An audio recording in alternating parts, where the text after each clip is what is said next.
when you were writing that content to somebody, what kind of factors are part of that? So you're saying, hey, how are you even starting? Are you starting with a hey? And what kind of things within the content are you using to make it more personable?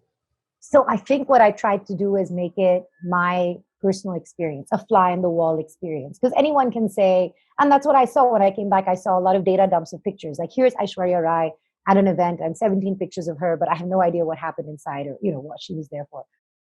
So and because by virtue of having been on radio, I would get invited to a lot of these events. So I would go and I would write about it as kind of like what it was like for me. So I would say, I went to this event instead of this event happened. And I would say, and here's who showed up, and this was interesting, or here's something I overheard. And at that point, I did do a little bit of gossip. So there would be like something funny about, Arbaz Khan's bodyguard who was there and, who he was talking to. And just like funny things that you notice that you might tell a friend, but you don't normally put into an article news piece. And I think those are the things that resonated with people. And I remember thinking, I was so amazed that I would write this stuff for myself thinking that's so funny. And people would say, oh my God, that was so funny. I'm like, wow, I can't believe that resonated.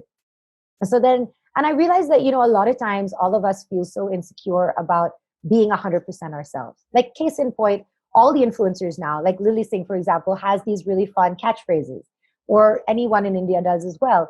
And earlier, like if she says like, what's in the combo, she would never have started off thinking like, oh, that's a catchphrase I'm going to use and it'll be funny.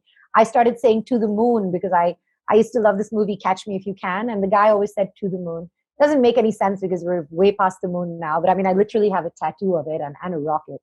And I was like, so it was amazing that, we are so uncomfortable or so hesitant to be our full selves and say the things that we think are funny in our minds.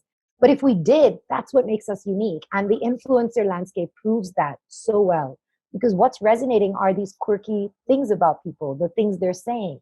Look at like PewDiePie. Like, who would have thought he'd become like the world's #1 YouTuber? But he never started off thinking, I'm just going to say this, or I'm going to, make my name PewDiePie and it'll resonate. So I think that's what it was. And I think that's kind of what really stood out for me. And then I started being more unabashedly myself.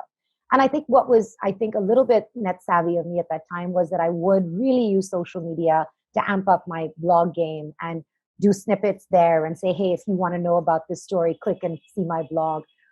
Because I was part of the 2003 first .com boom. And I remember reading this amazing book called .gone, I think. And it was how, at that time, there was no social media. So all of us were living on our little islands, making great content, but nobody knew about us. So it's like, you're having a party, but you didn't invite anyone, right? But now with social media, you can tell everybody what you're doing. And that's what the big difference was, this ability to connect where people are.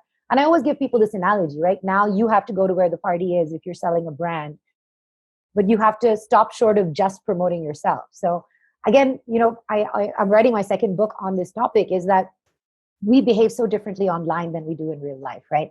We behave like, imagine if you did what you do online in real life and you just, posted pictures or videos of yourself. It's like going to someone's house, putting up pictures of yourself and leaving without talking to anyone. And you don't want to be that guy, right? Like, you want to be someone and the people that you remember are the ones that came and asked you about you or showed some interest in, because everybody likes to talk about themselves. So be someone who listens. That makes you more memorable. And I think that that's something that I always tried to do. I always tried to respond to all the comments that came in, all the things that I think have become hygiene now, just by virtue of treating my social media or my blog as an interactive experience. Subscribe for more of this good stuff. See y'all in the next one.